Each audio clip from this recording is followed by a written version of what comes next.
네, 맨손에서 일어서기라는 제목으로 말씀을 증거할게요. 네, 오늘 새벽에 나오신 여러분을 주의 이름으로 환영합니다. 네, 오늘 본문은요, 이 천둥 벌거숭이가 된 다윗에 관한 이야기예요. 사울에게 쫓겨 도망치다가 인생의 막장에 떨어진 그런 신세가 되었습니다. 다윗은 이제 맨손밖에 남은 게 없어요. 지금 이 자리에 계신 분들 가운데 나는 정말 이 맨주먹밖에 없다 이렇게 생각하는 분이 있는지 모르겠어요. 나의 기반은 다 무너져 내렸다. 배운 것도 없다. 더 이상 내려갈 데도 없다. 내일 당장 무엇을 먹고 살아야 될지 모르겠다. 완전히 내 인생 막장이다. 여러분, 이러한 생각이 들면 다윗과 비슷한 상황에 놓여 있다고 생각을 하시면 되는 거예요. 네, 그런데 우리는 이 다윗의 나중을 알잖아요. 어떻게 됐어요? 그 컴컴한 그 아둘람 굴속 같은 인생에서 탈출해서 이스라엘의 왕이 되잖아요. 정말 신나는 이야기죠. 그러니까 지금 내가 맨손만 가지고 있다고 생각하는 사람들은 그 이야기의 결말을 보고 좀 흥분을 해야 돼요. 어떻게 그렇게 될 수 있지? 그 비결이 뭘까? 오늘 본문을 보면서 그 실마리를 찾는 시간이 되기를 바랍니다. 첫 번째 실마리는 자신을 맨손으로 만드신 이유를 아는 것입니다. 여러분, 그 당시 이 다윗의 인기는요, 정말 대단했어요. 그러니까 엑소라는 그룹 아세요? 최고의 요새 아이돌 그룹인데, 하여튼 최고의 아이돌 스타였어요. 그래서 동네 아이들이 뭐라고 노래를 불렀냐면, 사울은 천천히요, 다윗은 만만히로다. 이 노래에 사울이 엄청 열을 받아가지고 다윗을 죽일 생각을 한 거잖아요. 여하튼 다윗은 마음먹기에 따라서 얼마든지 유력한 사람들 찾아가서 구테타를 모의할 수 있는 그런 명성과 지위를 가지고 있었다는 것입니다. 특히나 이 사울은 소수지파인 베냐민 지파 사람이었어요. 그러나 다윗은 다수지파인 유다 지파 사람이었기에 이 다윗이 유다 지파의 어떤 유력자들만 설득하러 돌아다녔어도요, 얼마든지 사울과 맞서 싸울 수 있는 병력과 물자를 얻을 수 있었을 것입니다. 그러나 그렇게 하지 않았어요. 왜요? 하나님께서 다윗의 손에 사울의 피를 묻히는 것을 원하지 않으셨던 거예요. 그래서 그 뜻을 다윗이 받드는 거예요. 그도 그럴 것이 다윗은 사울을 2번이나 무방비 상태에서 죽일 수 있는 기회를 얻었지만 죽이지 않았잖아요. 그때마다 하나님의 뜻이 떠오르는 거예요. 이 인간을 죽이면 나를 악하게 보시고 나도 하나님께서 죽이시겠다 하는 그런 생각이 떠오르는 것입니다. 그래서 다윗은 아예 광야로 피해간 거예요. 사울을 상대하지 않으려고. 그렇게 광야로 피해간 거예요. 결국 광야에서 사람들의 도움은 다 끊어지고 그냥 맨손이 되어버렸습니다. 이 맨손의 신세에서 다윗이 하는 일은 무엇이었습니까? 바로 하나님께 목 놓아 기도하는 일이었어요. 기도를 통해서 무엇을 깨닫습니까? 믿는 자는 맨손이 되고 없음의 상태가 되고 티끌의 상태가 되어야만 진정으로 하나님을 의존하는 사람이 된다는 것을 깨닫는 거예요. 여러분, 오늘날에도 성도들을 맨손의 상태로 만드시는 이유가 바로 이것입니다. 하나님께서 하나님께 자신의 존재를 올인하는 사람으로 만드시고자 하는 뜻이 있는 줄로 여러분이 깨닫기를 바랍니다. 맨손으로 만드신 이유가 있다는 거예요. 그러므로 내가 지금 맨손이 되었다면 그 야복강에서 하나님과 씨름하던 그 야곱과 같은 그런 필사적인 기도를 해야 하는 것입니다. 그것이 맨손으로 만드신 이유라는 거예요. 이제는 주님께서 열어주시는 길로만 가겠다는 그런 결단이 필요한 그 시점이라는 거예요. 그러나 여러분, 이 기도하는 사람들 가운데는 맨손이 아닌 사람들이 있어요. 이 두 손 있잖아요, 두 손. 근데 한쪽 손은 아직도 이런 쥐꼬리만한 이런 물체를 잡고 있어요. 기도자가. 또 어떤 후견하는 사람의 그 옷자락을 붙들고 있는 경우가 있다는 거예요. 그러니까 이 한쪽 손만 이렇게 잡고 있는 경우가 아주 허다하다는 거예요. 여러분, 그 상태는 결코 맨손이 아닙니다. 그러니까 한쪽 손으로는요, 하나님과 씨름할 수가 없어요. 그러니까 다른 손에 붙들고 있는 물질을 다 놓아버려야 돼요. 또 내가 잡고 있는 인맥이, 그 조그만 인맥이 있다면 그것도 놓아버려야 됩니다. 이렇게 자신이 전적으로 맨손임을 보이면서 하나님께 달겨들어야 되는 것이죠. 거기서 하나님과 승부를 봐야 된다는 거예요. 저와 여러분은 살 길을 열어달라고 맨손이 된 이 두 손으로 하나님만을 꼭 붙드는 사람들이 되시기를 주의 이름으로 축원합니다.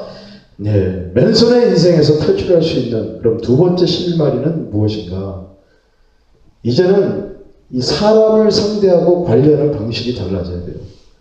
어떤 사람이건 간에 믿고 의지해야 되는 대상이 아니라 허물을 덮어주며 이해해주는 사랑의 대상이라고 그렇게 생각을 해야 된다는 것입니다.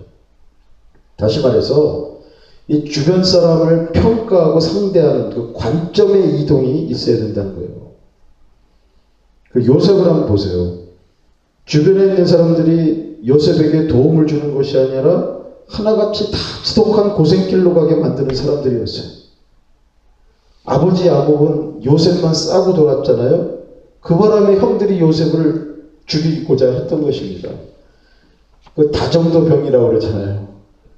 나를 사랑해주고 아껴주는 그 사람 때문에 내가 파멸에 이를 수도 있다는 것이 바로 요셉의 인생을 보면서 얻게 되는 그런 역설인 거예요. 또 요셉의 형들도 보세요. 피를 나는 아우가 좀 건방기가 있다고 해도 그냥 훈계하면서 이렇게 지켜주고 보호해줘야 되잖아요. 그런데 아주 눈에 불을 켜고 죽이려 드는 것입니다. 그 존재 자체를 완전히 삭제해보려고 그래요. 이것은요, 형제이기를 포기한 엄청난 악이라는 것이에요. 또 그 요셉이 우여곡절 끝에 주인으로 섬기게 된 그 보디발의 아내도 보세요. 자신이 유혹했다가 거절당하니까 그 치욕감에 자신이 요셉에 의해서 겁탈을 당했다고 그렇게 거짓 증언을 해가지고 요셉을 감옥에 쳐넣어 버렸습니다. 또 요셉이 감옥에서 만난 술 관원장은 어떤 사람이에요? 나가게 되면 도와주겠다고 철석같이 약속을 하고는 그냥 까먹어 버리잖아요. 여러분, 이러한 경험을 통해서 요셉은 인간에 대한 그런 환멸을 느끼지 않을래야 않을 수가 없었을 거예요. 그러니까 인간에 대한 모든 믿음과 애정이 그 고난의 기간 동안에 다 깨져버린 것입니다. 보통 사람 같으면 우울증에 걸리거나 미쳐버렸을 거예요. 아니면 뭐 자살을 했을 것입니다. 그러나 요셉의 경우에는 여기서 하나님의 은혜가 들어간 줄로 믿으시길 바랍니다. 여러분, 선택받은 사람은 그런 역사가 나타난다는 거예요. 완전히 깨져나갈 때, 완전히 박살났을 때 그 틈, 그 잔해 사이로 하나님의 놀라운 은혜와 위로가 그 인생에 임하는 줄로 믿으시기를 바랍니다. 나중에 그가 아버지와 형제들을 대변했을 때 얼마나 또 다정해 보여요. 또 얼마나 사랑에 넘치는 그런 모습을 보입니까? 그것은 하나님의 막대한 은혜와 위로가 그 인생에 있었기 때문에 가능한 그런 모습이라는 거예요. 그죠? 그런 것이 없었다면 절대로 그런 모습이 나올 수가 없는 것입니다. 그는 오랜 시간 사람들에 의해 그 인생이 박살나면서 한 가지를 분명히 깨달았을 거예요. 사람은 신뢰의 대상이 아니라 사랑할 대상이라는 거예요. 할렐루야. 네. 여러분, 사랑의 정의가 무엇이죠? 사랑은 언제나 오래 참고, 오래 참는 것. 그게 1번이죠. 그렇습니다. 오래 참고 이해해주고 감싸주는 거예요. 사랑이라는 것은.